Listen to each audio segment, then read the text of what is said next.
لیکن رجوع اللہ نہیں کرتے. جس کی طرف سے بیماری آئی ہے کسی آزمائش کی وجہ سے, ہمارے صبر کے امتحان کی وجہ سے, ہم اگر اس کی طرف رجوع کر لیں تو اس نے تو فیصلہ کر رکھا ہے, وعدہ کر رکھا ہے کہ میں کسی پر اس کی استطاعت سے زیادہ بوجھ نہیں ڈالتا. تو کیوں گھبراتے ہو, کیوں میری رحمت سے نا امید ہوتے ہو؟ آپ کیا ارشاد فرمائیں گے اس کے تناظر؟ ماشاءاللہ جی. لا یکلف اللہ نفسا الا وسعها. جی. یہ بہت خوبصورت بات ہے. اللہ رب العزت نے کلیئر ایک سمجھ لے کہ وضاحت کر دی ہے کہ اللہ رب العالمین جو ہے نا وہ اپنے بندے کے اوپر اس کی استطاعت سے زیادہ بوجھ نہیں ڈالتا. صحیح. یہ تو کنفرم بات ہو گئی. اب یہاں پہ اگر ہم پہلے شرعی طور پر, ظاہری طور پر اگر دیکھیں تو دیکھیں, میں چھوٹی سی ایک مثال دوں گا کہ جیسے زکوٰۃ ہے. اب زکوٰۃ صاحب نصاب پر فرض کی ہے. جو غریب ہے وہ صاحب نصاب میں نہیں آتا. صحیح. وہ اس سے بچ جاتا ہے. اسی طرح حج ہے تو صاحب استطاعت ہوگا تو حج ہے. وَلِلَّهِ عَلَى النَّاسِ حِجُّ الْبَيْتِ مَنِ اسْتَطَاعَ إِلَيْهِ سَبِيلًا. سبحان اللہ. کیا بات ہے. تو یہ اللہ رب العزت نے بڑا مطلب ریلیکسیشن دی ہے بندے کو کہ وہ صاحب استطاعت ہے تو حج کر لے, اگر صاحب نصاب ہے تو زکوٰۃ دے دے, اگر معذور ہے تو جہاد نہ کرے, اگر معذور ہے تو نماز پڑھ رہا ہے تو اس کے اندر جو قیام کرنا ہے وہ بھی اس کو چھوٹ ہے, بیٹھ کے پڑھ سکتا ہے. صحیح. یعنی اسلام ظاہری طور پر اگر دیکھا جائے تو اسلام کتنا آسان ہے. جی. بہت آسان ہے. جی. اب اسی طرح ہم باطن میں چلے جائیں, روحانیت میں دیکھیں یا معاشرے کو بھی ہم ڈسکس کر لیتے ہیں, تو اس کے اندر جب بندے کے اوپر پرابلمز آتی ہیں, مسائل پیدا ہو جاتے ہیں, بندہ ڈسہارڈ ہو جاتا ہے معاشرے میں کیا ہو رہا ہے, وہ مشکل وقت کو برداشت کر لینا جو ہے نا, اس کو اس یقین پر برداشت کرنا چاہیے, اس یقین پر صبر کرنا چاہیے کہ اللہ رب العزت نے اعلان کیا ہوا ہے کہ میرے اندر جو طاقت برداشت کی ہے اس سے زیادہ میرے اوپر مشکل نہیں آئے گی. یہ بالکل. اس سے صبر مضبوط ہوتا ہے, اس سے یقین مضبوط ہوتا ہے, اس سے توکل مضبوط ہوتا ہے, اس سے امید جو ہے وہ مضبوط ہو جاتی ہے. بالکل ٹھیک. ڈاکٹر صاحب مجھے یاد آ رہا ہے صاحب کی گفتگو سے کہ جب نبی کریم صلی اللہ علیہ وسلم اور یار غار اور مزار واہ سیدنا ابوبکر صدیق رضی اللہ تعالیٰ عنہ جب ہجرت کے سفر میں غار ثور میں پہنچے تھے تو حضرت ابوبکر صدیق پریشان تھے. جی. اس پریشانی اور تسلی, اس پریشانی پر جو اللہ رب العزت نے تسلی اور تشفی نازل کی, اس کے کیا خوبصورت الفاظ ہیں. سبحان اللہ. کہ اے میرے حبیب ان سے کہیے لا تحزن ان اللہ معنا. صحیح. گھبراتے کیوں ہیں, پریشان نہ ہوں, جی. میں ان کے ساتھ ہوں نا. صحیح. تو میرا ایمان اور یقین یہاں تک ہے کہ جب اپنا بھی دل پریشان ہو, جب کوئی مصیبت اور پریشانی لاحق ہو, کوئی بیماری لاحق ہو, تو پھر اپنے دل کو مخاطب کر کے انسان جب کہے نا لا تحزن ان اللہ معنا, کہ اے میرے دل پریشان کیوں ہوتے ہو, گھبراتے کیوں ہو, اللہ ہمارے ساتھ ہے. ماشاءاللہ. اس یقین کے تو اللہ نے جب یہ بھی کہہ دیا کہ میں کسی کی استطاعت سے بڑھ کر اس پر بوجھ نہیں ڈالتا, تو ہمارا پورا کامل یقین ہونا چاہیے صحیح کہ اللہ رب العزت ہمیں تنہا نہیں چھوڑے گا. نہیں چھوڑے گا. اور یہاں اس موقع پر ایک جملہ اور بھی مزید اگر بتا دیا جائے ناظرین کو کہ اللہ تعالیٰ نے کسی بھی بندے پر اس کی وسعت سے زیادہ, مشقت سے زیادہ اللہ تعالیٰ نے بوجھ نہیں ڈالا. لا یکلف اللہ نفسا, انسان ہے تو مکلف, اس میں کوئی شک نہیں, مکلف ہونے کے باوجود اس کے تکلف کو اس کے وزن کے, اس کے اٹھانے کی استطاعت کے مطابق رکھا ہے. اگر ایک مزدوری کرنے والا شخص ہے, صبح سے لے کے شام تک وہ مزدوری کرتا ہے, گرمی کی دھوپ کے اندر کھڑا ہے, تو اللہ تعالیٰ نے اس کے اوپر اجر دیا ہے اس کو. ایک شخص گرمی کے روزے رکھ رہا ہے اور ایک شخص گرمی کے روزے اے سی میں بیٹھ کے آرام سے سو کے پورے کر رہا ہے, اور ایک شخص وہ دھوپ, چلچلاتی دھوپ میں گرمی کے اندر اینٹیں اٹھا رہا ہے.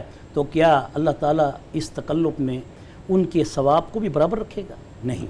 اس میں یہ بات بڑی اہم ہے ان لوگوں کے لیے. اس لیے حضور نبی کریم صلی اللہ علیہ وسلم کی حدیث ہے کہ طوبیٰ للغرباء, غرباء کے لیے بشارت ہے کہ وہ جب ایک اینٹ اٹھاتے ہیں تو ان کو 2 نفل کا ثواب ملتا ہے. سبحان اللہ. اور ان لوگوں کے لیے جو کہ عمراء ہیں, آرام سے, سکون سے, ان کے اوپر اللہ کا فضل ہے. جب اللہ کا فضل ہے تو وہ بھی محروم نہیں, ان کو کیا دنیاوی بات، زندگی میں کیا بھی خیر بات، کیا اور بات۔ آخرت کے لیے بھی خیر، جی۔ اور جن کی اوپر مشقت ہے ان کے لیے اللہ تعالیٰ نے دگنا ان کو اجر دے کر ان کو حساب کو برابر رکھا ہے۔ برابر رکھا ہے، جی۔ اس کو دنیا میں کچھ دے کے برابر کر دیا، ان کو آخرت میں اتنا دے دیں گے کہ ان کے اعمال، اگر وہ رات کو تہجد نہیں پڑھ سکتے، اگر وہ صرف 5 وقت کی جماعت کی نماز پڑھتے ہیں اور فرض روزے رکھ کے پھر اپنے بچوں کے رزق کے لیے نکلتے ہیں، تو اللہ تعالیٰ کا وعدہ ہے، اور ایسی عورت کے لیے بھی جو گھر کے کام کاج کرنے والی ہے، اب وہ نہ نمازیں زیادہ پڑھ سکتی ہے، اس کے اوپر تو ویسے بھی بہت سی نمازیں معاف ہوتی ہیں، اب اللہ کے پاک پیغمبر نے کیا کہا کہ اس کا درجہ ایسے ہے جیسے کہ شہید کا، ماشاء اگر وہ اس حالت میں فوت ہو جائے زچگی میں، شہادت کی موت ہے، اگر وہ اس حالت میں اپنے بچوں کی پرورش کرے تو اس کو تہجد کا بغیر پڑھے کے ثواب ملتا ہے۔ اسی طرح آپ صلی اللہ علیہ وسلم کی حدیث ان کے بارے میں کہ جو غرباء ہیں، مشقت کرنے والے ہیں، تکلیف اٹھانے والے ہیں، تو ان کی تکلیف کے اجر کو اللہ تعالیٰ بڑھا دیتا، تکلیف کا اجر اس اجر کو پھر اس کے لیے بڑھا اس دیتا۔ بشارت کو بھی مفتی صاحب آپ بیان کریں نا، جی۔ کہ اگر انسان پہ کوئی مصیبت آتی ہے، بیماری آتی ہے، تو اس کے بدلے اس کے گناہوں کا کفارہ ہے۔ کفارہ ہوتا ہے، بالکل کوئی شک ایک ہی نہیں۔ کانٹا بھی چبھے تو اللہ کا وعدہ ہے کہ میں سبحان وہ اللہ۔ کسی اس کے گناہ کا کفارہ، بخار ہو جو تو تکلیف- جہنم کی آگ سے اس کو چھٹکارا ہے۔ جی۔ سبحان اللہ، یہ کفارہ ہے۔ سبحان اللہ۔ ماشاء اللہ۔ کسی نے اولیاء میں سے ان کی باتیں بھی معرفت کی ہوتی ہیں، قاری طیب صاحب رحمہ اللہ بیان کر رہے تھے، اور بیان یہ کر رہے تھے کہ بیماری بھی اللہ کی نعمت ہے سبحان اللہ، اور صحت بھی اللہ کی نعمت ہے۔ ماشاء اللہ۔ تو کسی مرید نے پوچھا کہ حضرت اگر بیماری بھی اللہ کی نعمت ہے تو پھر ہم اس سے چھٹکارے کی دعا کیوں مانگتے ہیں؟ یہ تو نعمت ہے۔ ہاں صحیح۔ تو بڑے لوگوں کی بڑی باتیں ہوا کرتی ہیں، اللہ والوں کی باتیں بھی بڑی ہوا کرتی ہیں، تو انہیں جواباً ارشاد فرمایا، ہم بیماری کی نعمت سے چھٹکارے کی اس لیے دعا مانگتے ہیں کہ الہ العالمین میں کمزور ہوں، میں انسان ہوں، میں آپ کی صحت والی جو نعمت ہے اس کو تو جھیل سکتا ہوں، بیماری والی نعمت کو اپنی کمزوری کی وجہ سے جھیل نہیں سکتا، اس لیے میں اس سے نجات اس مانگتا کو اٹھا نہیں سکتا۔ ہوں، اس لیے میں اس سے نجات مانگتا ہوں۔ سبحان اللہ، ماشاء اللہ، کیا بات ہے۔ سبحان اللہ۔ تو اگر بیماری آتی ہے، اول تو اللہ استطاعت سے بڑھ کر دیتا نہیں ہے، مصیبت آتی ہے اول تو استطاعت سے بڑھ کر دیتا نہیں ہے، اگر آ جائے تو اس پہ اللہ سے پر امید رہنا چاہیے کہ ایک تو لا تحزن ان اللہ معنا، جی۔ اللہ میرے ساتھ ہے، اور دوسرا یہ ہے کہ یہ ہمارے گناہوں کا کفارہ ہوا کرتی جی۔ ہے۔ ہاں تکلیف وقتی طور پر ضرور آتی ہے، ہم انسان ہیں، سوئی چبھتی ہے تو محسوس تو ہوتی ہے، لیکن اگر حضرت علی رضی اللہ تعالیٰ عنہ شیر خدا، وہ کہتے ہیں کہ ایک غزوے میں ان کی ٹانگ پہ تیر کھب گیا، جب صحابہ نکال رہے تھے تو درد کی شدت سے کراہتے تھے کہ نہ کرو، بہت تکلیف ہے، تیر نکل نہیں رہا تھا، اور ساتھ ہی شیر خدا نے رضی اللہ تعالیٰ عنہ رضی اللہ عنہ۔ کہا کہ ٹھہرو، مجھے نماز میں کھڑے ہونے دو، ماشاء اللہ۔ جب میں نماز میں کھڑا ہوں گا تو میری ساری توجہ اللہ کی طرف ہوگی، سبحان اللہ۔ اس وقت تم نکال لینا، پھر مجھے احساس نہیں ہوگا۔ نہیں، تو اس کا مطلب کیا ہے کہ مصائب میں، بیماریوں میں، تکالیف میں جی۔ جب توجہ اللہ کی طرف ہو جائے تو ان کی شدت میں بھی تخفیف ہو جاتی ہے، جی، سبحان ان کی اللہ، شدت میں بھی تخفیف ہو ماشاء جاتی ہے۔ اللہ۔ شاہ صاحب اسی اختتام پر، سورہ بقرہ کی اختتام پر آخری جو آیت ہے وہ دعا پر مبنی ہے، جی، دعا پر مبنی ہے، اور اس دعا میں اللہ رب العزت نے یہ بھی ہمیں سکھلایا ہے کہ مانگو مجھ سے، کہ اگر یا اللہ مجھ سے کوئی بھول چوک ہو جائے، انسان ہونا، بندہ تو تیرا ہوں، اور تو میرا وہ مالک ہے کہ میری برائی کسی کے منہ سے بھی برداشت نہیں کرتا، سبحان اللہ، اتنی اللہ کو محبت ہے انسان سے کہ میری کوئی برائی کرے تو اس کو برداشت نہیں کرتا، تو اس کو غیبت کہتا ہے، اس کو سکے مردہ بھائی کا گوشت کھانے کے برابر قرار دیتا ہے۔ تو الہ العالمین مجھ سے بھول چوک ہو جائے وہ بھی معاف کر دینا، تو مالک ہے نا، میں تیرا بندہ ہوں، اس کو معاف کر دینا۔ شاہ صاحب بھول چوک کے دائرے میں کیا کیا باتیں آ سکتی ہیں جو ہم اللہ سے معافی مانگ لیں اس کی؟ جی، اس میں میں تھوڑا سا وضاحت کروں گا کہ میں تفسیر در منصور پڑھ رہا تھا، اچھا، تو جلال الدین سیوطی رحمۃ اللہ علیہ نے اس میں ایک بیان کیا ہو کہ امام طبرانی، امام بہقی اور کافی ائمہ کے انہوں نے ریفرنس دیے ہوئے ہیں کہ روایت بڑی اتھینٹک روایت ہے کہ نبی پاک صلی اللہ علیہ وسلم نے فرمایا کہ خطا، نسیان اور جو مجبوری کا عمل کیا جاتا ہے یا کروایا جاتا ہے، مجبوری میں جو عمل ہوتا ہے، امت کے لیے یہ معاف کر دیے گئے ہیں۔ یہ ایک بہت بڑی میں خوشخبری سمجھتا ہے، ہوں کہ بشارت ہے۔ خوشخبری ہے، بشارت ہے سبحان ان کے لیے جو لوگ ششوپن کا شکار ہیں، تذبذب کا شکار ہیں کہ ہم سے خطائیں ہو رہی ہیں، جی نسیان بھول چوک ہو جاتی ہے جیسے آپ فرما رہے ہیں، تو وہ اس کے لیے یہ ایک بڑی اتھینٹک روایت ہے، جس میں ایک جگہ پہ تو یہ بھی فرمایا کہ حضرت جبرائیل امین آتے ہیں اور وہ آپ سرکار دو عالم صلی اللہ علیہ وسلم کو اطلاع کرتے ہیں، انفارم کرتے ہیں کہ نسیان اور خطا جو ہے یہ معاف کر دی گئی ہے، یہ ساکت ہو گئی ہے، بھول چوک۔ بھول چوک۔ اور حدیث نبیہ میں اس کی تصدیق صاحبزادہ صاحب کی اس دلیل، اس قول کی بڑی پیاری ہے کہ رفع علی امتی الخطا والنسیان۔ نسیان بھول کو کہتے ہیں، خطا کیسے کہتے ہیں؟ اب ان کے درمیان فرق کیا ہے؟ جی جی، ہاں خطا وہ ہے مثال کے طور پہ، نسیان یہ ہے، بھول یہ ہے کہ ایک شخص روزہ رکھتا ہے، بھول کے پانی پی لیا، بھول کے پانی پی لیا، کھانا کھا لیا، معاف ہے، اللہ تعالیٰ نے فرمایا اطعمک اللہ، ہدیہ، اللہ تعالیٰ کی طرف سے اس کو سبحان اللہ۔ تحفہ ہے، ماشاء برکت ہے، اس کا روزہ نہیں ٹوٹا۔ لیکن ایک شخص ہے وہ نہا رہا ہے اور کلی کرتے ہوئے پانی اس کے اندر چلا گیا ہے، اب یہ خطا ہے، یہ نسیان نہیں ہے، بھول نہیں ہے، واہ۔ کیونکہ بھول وہ چیز ہوتی ہے جس میں اس عمل کو بھی کرتے ہوئے بھول جائے کہ میں روزے میں ہوں یا کس میں ہوں، اچھا، اور خطا وہ ہوتا ہے اس کو پتہ ہوتا ہے کہ میں کام تو کر رہا ہاں ہوں، کر رہا ہوں، لیکن اس میں غلطی ایسی لگ جاتی ہے کہ جو اس کے ارادے میں نہیں ہوتی۔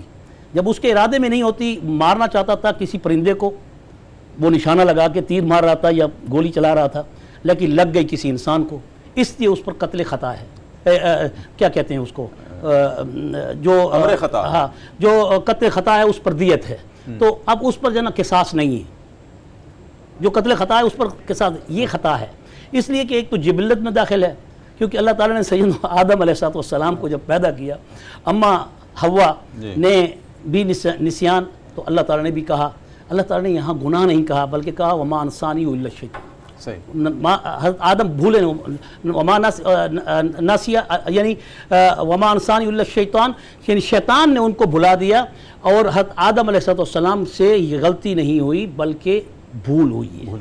اس طرح میں نے ایک بھول چوک کے بارے میں بڑی اہم بات پوچھنی ہے، لیکن وقفے کے بعد۔ ٹھیک ہے انشاءاللہ۔ ناظرین کرام، وقفہ ہے، اور وقفے کے بعد مفتی صاحب سے ایک بڑی اہم بات میں نے پوچھنی ہے، بھول چوک میں جو آتی ہے، تو آپ بھی ساتھ ہی رہیے گا، اور وقفے میں ہم چلتے ہیں دربار رسالت میں، اور ایک مرتبہ پھر اپنے نبی کریم صلی اللہ علیہ وسلم کی ذات اقدس پر درود کریم کا نذرانہ پیش کرتے ہیں اور واپس آتے ہیں۔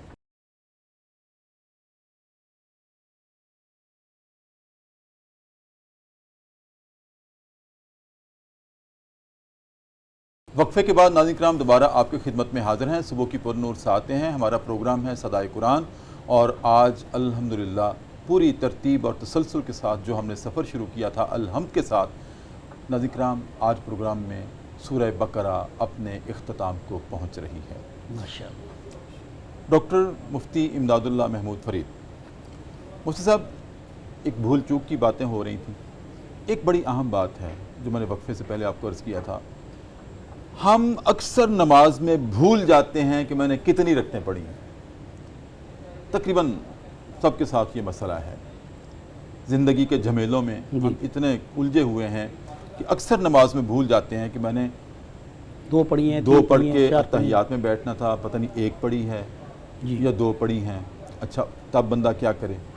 پھر یہ ہے کہ تیسری رکعت پڑھ کے گمان ہوتا ہے میں نے چار پڑھ لی یا ابھی ایک رہتی ہے یا اور پڑھنی ہے، تب بھی اس صورت میں کیا کرے؟ اچھا ایک تو ہے اس کا حل جو آپ بھی ارشاد فرمائیں گے، سجدہ سہو کر دیا جائے، لیکن اگر انسان بار بار بھولے، ہیبیچول کا لفظ اگر میں بولوں کہ وہ عادی ہو جائے بھولنے کا، تو کیا بار بار سجدہ سہو کرے؟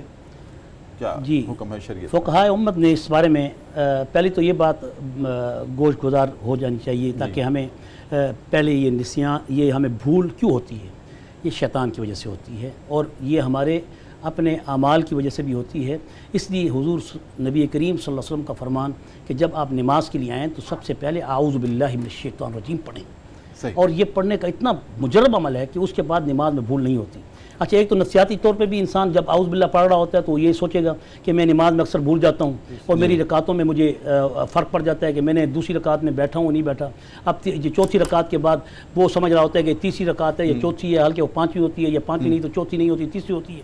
تو اس شک میں آ جاتا ہے. تو اس کا سب سے پہلا علاج تو یہ ہے کہ اعوذ باللہ من الشیطان الرجیم سے اپنی نماز کی ابتدا کرے شروع سے. رکعت کے اندر نہیں شروع میں. اگر نماز کے اندر اس کو شک ہاتھ اٹھانے سے پہلے، ہاتھ اٹھانے سے پہلے جی اعوذ باللہ من الشیطان الرجیم. ایک تو یہ حدیث ہے. دوسرا یہ ہے کہ امام سیوطی رحمۃ اللہ مجرب نسخہ آپ نے بتایا جی امام سیوطی رحمۃ اللہ علیہ فرماتے ہیں کہ اگر بار بار خیال آ رہا ہے اور آپ کو وسوسہ آ رہا ہے، جیسے ابھی وسوسے کا ذکر بھی ہو رہا تھا، تو وسوسے کی وجہ سے انسان کو بھول ہوتی ہے، کبھی گھر کا، کبھی بچوں کا، کبھی تجارت کا، کبھی کسی اور چیز کا، کبھی ڈیوٹی کا، وہ خیال بار بار آتا ہے. تو اس کا حل کیا ہے؟ تو امام سیوطی رحمۃ اللہ علیہ فرمایا نماز کے اندر ہی اپنے ہاتھ سے دل کے اوپر تھپکی دے. یہ لکھا ہے انہوں نے باقاعدہ اپنی جو مجربات سیوطی ہیں ان کے اندر اس حوالے کو انہوں نے نقل کیا ہے. اور پھر فرمایا کہ یہ شہادت کی انگلی اتنی مضبوط ہے کہ شیطان پر یہ تیر کی طرح وارد ہوتی ہے اور خنجر کی طرح وارد ہوتی ہے. اور صحیح حدیث ہے آپ صلی اللہ علیہ وسلم کی. ہمارے جو سلفی حضرات ہیں وہ نماز میں عبدو رسول کے بعد انگلی کو اٹھاتے گراتے رہتے ہیں. اور بار بار ایسے کرنا یہ صحیح نہیں ہے. آرام سے اٹھانا اور آرام سے گرانا، آرام سے اٹھانا، آرام سے گرانا، یہ رسول اللہ کی حدیث سے ثابت ہے. تو آپ نے فرمایا اس انگلی سے آپ اپنی پنڈلی کی اوپر، امام سیوطی رحمۃ اللہ علیہ یہ کہہ رہے ہیں کہ اپنی انگلی سے اپنی پنڈلی کی، بائیں پنڈلی کی اوپر زور دیں تو آپ کا وسوسہ دفع ہو جائے گا. تو ایک تو یہ بات ہو گئی. اب آ گئی بات کہ نماز میں بار بار جب وسوسہ آتا ہے تو سجدہ صاحب ایک ہی ہوگا.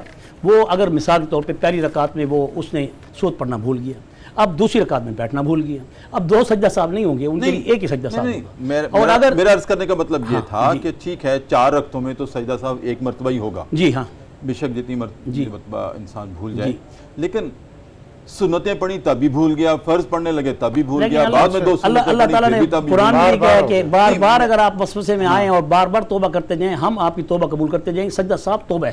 میں نے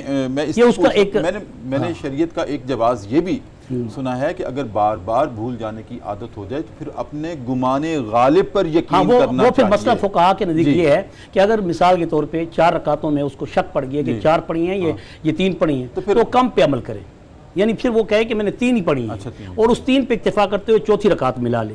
اب یہاں ایک بڑا اہم مسئلہ ہے جو اکثر لوگوں کو پیش آتا ہے اور وہ پوچھتے رہتے ہیں. اس میں یہ ہوتا ہے کہ وہ چوتھی رکعت میں بیٹھا نہیں ہوتا اور 5ویں رکعت کے لیے کھڑا ہو جاتا ہے اور 5ویں رکعت کا رکوع بھی کر لیا ہوتا ہے اس نے.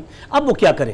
تو علماء نے کہا اب اس کو 6ٹھی رکعت ملانی چاہیے. لیکن اس میں فرق یہ ہے کہ اگر چوتھی رکعت میں بیٹھ کے اٹھا ہے تو پھر تو اس کے 4 رکعت ادا ہو گئے اور 2 رکعت اس کی نفل ہو گئی. اگر وہ چوتھی رکعت میں نہیں بیٹھا تھا اور 5ویں رکعت میں کھڑا ہو گیا تو 6ٹھی رکعت ملا کے اب اس کی 6 کی 6 رکعتیں نفل ہو جائیں گی، فرض اس کو دوبارہ پڑھنے پڑیں گے. اچھا جی، یہ مسئلہ ہے، یہ بڑا اہم مسئلہ ہے، اکثر بتایا جاتا ہے اور پوچھنے والے پوچھتے ہیں. تو یہ اس لیے میں نے صدائے قرآن سے یہ پیغام بھی ان تک پہنچ جائے کہ چوتھی رکعت میں کیونکہ قاعدہ اخیرہ ہوتا ہے اور قاعدہ اخیرہ فرض ہے اور فرض کے چھوٹنے پر اس کو سجدہ صاحب سے ادا نہیں کیا جا سکتا. سجدہ صاحب واجب کے ترک پر سجدہ صاحب ہے، فرض کے ترک پر سجدہ صاحب نہیں ہے. فرض رہ جائے تو اس کو پہلے ادا کرنا نہیں ہے. ہاں پہلے اس کو ادا کرے گا پھر وہ ادا ہوگا. جی ٹھیک، بہت شکریہ. یہ بڑا اہم مسئلہ تھا اور ہمارا روزمرہ کا مسئلہ. ہاں یہ بہت اچھا کیا. جی شاہ صاحب، بالکل آخری لمحات ہیں، سورہ بقرہ کا بھی اختتام ہے اور ہمارے پروگرام کا بھی اختتام ہے. اسی دعا میں اللہ رب العزت نے ہمیں یہ بھی سکھلایا ہے کہ مجھ سے یہ بھی دعا مانگا کرو کہ یا اللہ جو بوجھ آپ نے پہلی امتوں پہ ڈالا تھا وہ ہم پہ نہ ڈالنا. میں چاہتا ہوں اس کی وضاحت ہو جائے. بالکل جی. اب کیونکہ وقت ختم ہو رہا ہے جی تو میں آپ کی اسی توسط سے ایک بات کرنا چاہ رہا ہوں اس سے پہلے کہ یہ سورہ بقرہ کی جو 2 آیات ہیں اس کے بارے میں اللہ رب العزت نے اس کی بڑی فضیلتیں رکھی ہوئی ہیں. یعنی اس 2 آیتوں کو آمن الرسول بما انزل علیہ من ربہ والمؤمنون کل آمن باللہ وملائکاتہ وکتبہ ورسلہ لا نفرق بین احد من رسولہ قالوا سمعنا وطعنا غفرانک ربنا وإلیک المصیر. لا یکلف اللہ نفسا الا وسعها لها ما کسبت وعلیہا ما اکتسبت ربنا لا تؤاخذنا ان نسینا او اخطانا ربنا لا تحمل علینا اصرا کما حملته علی الذین من قبلنا ربنا ولا تحملنا ما لا طاقة لنا به واعف عنا واغفر لنا وارحمنا انت مولانا فانصرنا علی القوم الکافرین. یہ میں نے 2 آیات اس لیے پڑھی کہ آج میں پڑھ رہا تھا اس کو، اس کی بے شمار فضیلتیں ہیں کہ یہ 2 آیات وہ ہیں جو جنت کے خزانوں سے عطا کی گئی ہیں. خزینۃ العرش خزینۃ اور العرش معراج کا تحفہ ہے 3 تحفے اور اس کے ان میں اندر سے شفا ہے. اس کے پڑھنے سے رزق کی فراوانی ہے. اس کے اندر سے جو معمولات زندگی میں مسائل پیدا ہوتے ہیں وہ ختم ہوتے ہیں. جی بالکل. بے شمار فضائل ہیں. تو میں ناظرین اکرام سے یہ آپ کے توسط سے یہ کہنا چاہوں گا کہ اس 2 آیات کو حفظ کر کے اپنی زندگی کا معمول بنا لینا چاہیے. ہر نماز میں دعا میں پڑھیں, چلتے پھرتے پڑھیں. یہ تو بہت بڑا تحفہ جی ہے. بالکل. اور اس میں آپ جو سوال جو آخری جو الفاظ آخری ہیں الفاظ وہ ہیں کہ یا اللہ مجھ پہ ربنا لا تحمل علینا اصرا کما حملته علی الذین من قبلنا. اصرا کی سواد کو لوگ سین پڑ جاتے ہیں جس کے معنی بدل جاتے ہیں. جی جی. اس لیے اس کو ذرا اچھے طریقے سے سنیں لوگ کہ اصرا سواد کو پر کر کے پڑھنا چاہیے. تو یہاں پر پچھلی قوموں پر جو اللہ تعالیٰ کی طرف سے احکامات تھے بڑے سخت تھے. اگر ان کا کپڑا ناپاک ہو جاتا تھا کپڑے کو کاٹنا پڑتا تھا. اگر ان کے اوپر زکوٰۃ ہوتی تھی تو وہ زکوٰۃ 2.5% نہیں تھی بلکہ وہ 40 حصے زکوٰۃ کے 100 میں سے نکالتے تھے. یعنی 4000 روپیہ ہے نا, تو ان میں 1000 روپیہ اللہ تعالیٰ کی راہ میں زکوٰۃ نکالنی ہوتی تھی. اگر مرتد ہو جاتا تو اس کے بعد ایمان لانے کے لیے ان کی توبہ صرف اور صرف قتل تھی, جبکہ اسلام میں اگر کوئی مرتد ہو جائے تو توبہ کر لے تو اس کی توبہ قبول ہو جاتی ہے. 30 سیکنڈ آپ کے پاس ہے مفتی صاحب. ایک میں چاہتا ہوں کہ کیونکہ آج سورہ بقرہ کا اختتام ہے, جو آخری الفاظ ہیں نا فانصرنا علی القوم الکافرین. سبحان اللہ. یا اللہ مجھے قوم کافرین پر فتح نصیب کر, فتح نصیب فرما. غلبہ نصیب کرنا. تو کافرین سے یہاں کیا مراد ہے؟ کافرین سے یہاں وہ ساری قومیں جو ناشکری ہیں یا پھر انکار کرنے والی ہیں. صرف غیر مسلم اس سے مراد نہیں بلکہ ہر وہ نافرمان جو اللہ تعالیٰ کے حکم کی عدولی کر رہا ہے یا اللہ تعالیٰ کے احکامات کو انکار کرتا ہے. اور انکار صرف زبان سے نہیں, اپنے عمل سے بھی. یہ سب سے بڑی اہم بات ہے کہ اپنے عمل سے بھی وہ اَرَأَيْتَ الَّذِي يُكَذِّبُ بِالدِّينِ فَذَلِكَ الَّذِي يَدُعُّ الْيَتِيمَ. آپ نے ایسے شخص کو دیکھا جو روزے جزا کو جھٹلاتا ہے, انکار کرتا ہے, اور صرف وہ زبان سے نہیں کرتا, یتیم کو دھکے دیتا ہے. تو اس میں صرف کافرین مراد نہیں ہے بلکہ اس سے ہر انکار اور ہر کفر اس سے مراد ہے. بہت شکریہ مفتی صاحب. ماشاءاللہ. شاہ صاحب آپ کی آمد کا بہت شکریہ. اور میرے لیے باعث راحت بات یہ ہے کہ سورہ بقرہ کے اختتام میں آپ دونوں اصحاب میرے ساتھ. بہت شکریہ. شکریہ. ناظرین کرام, اب وقت ہوا ہے پروگرام صدائے قرآن میں ذکر صاحب قرآن کا. تو اسی تناظر میں بس نبی کریم صلی اللہ علیہ وسلم کی ایک چھوٹی سی حدیث بیان کر کے پروگرام کو ختم کرتا ہوں. ابن عباس رضی اللہ تعالیٰ عنہ سے روایت ہے کہ نبی کریم صلی اللہ علیہ وسلم نے فرمایا, یہ جو سورہ بقرہ کی آخری 2 آیتیں ہیں, جیسے کہ صاحبزاد صاحب بھی اور مفتی صاحب بھی فرما رہے تھے کہ یہ جنت کے خزانوں میں سے ہیں. یہ نبی کریم کا اپنا ارشاد ہے اور اسی طرح سے ہمیں یاد کرنا چاہیے جس طرح کے فراوانی کے ساتھ صاحبزاد صاحب نے آپ کے سامنے ان 2 آیات کی تلاوت کی ہے. اور ناظرین کرام, نبی کریم صلی اللہ علیہ وسلم کی حدیث ہے کہ جو رات کو سونے سے پہلے اس طرح جس طرح کے صاحبزاد صاحب نے ان 2 آیات کو زبانی حفظ کر رکھا ہے, ہم بھی حفظ کر لیں اور سونے سے پہلے اگر ہم ان 2 آیات کی تلاوت کر لیں تو یہ تہجد کا نعم البدل ہے. سبحان اللہ. نبی کریم صلی اللہ علیہ وسلم کے ارشاد عالیہ کے مطابق تہجد کا نعم البدل ہے. اس سے زیادہ ناظرین کرام اور کیا ہمارے لیے باعث افتخار بات ہو سکتی ہے کہ تہجد کا نعم البدل ہے. اور کون بدقسمت ہوگا جو یہ جاننے کے بعد سننے کے بعد بھی اپنی تہجد کو مس کر دیں اس انداز کے ساتھ. اور نبی کریم صلی اللہ علیہ وسلم نے یہ بھی ارشاد فرمایا ہے کہ یہ جو سورہ بقرہ کی آخری 2 آیتیں ہیں یہ اس خزانے میں سے مجھے عطا کی گئی ہیں جو بالکل عرش کے نیچے. ناظرین کرام, یہ تحفے صدائے قرآن کے اور یہ تحفے فرامین رسول کے آپ کے سامنے رکھتے ہوئے آج کے پروگرام کو ختم کرتا ہوں. اپنے میزبان ڈاکٹر محمد طاہر مصطفیٰ کو اجازت دیجیے. انشاءاللہ اگلے پروگرام میں سورہ آل عمران سے ہم ابتدا کریں گے. تب تک کے لیے اجازت. اپنا بہت خیال رکھیے. اللہ حافظ.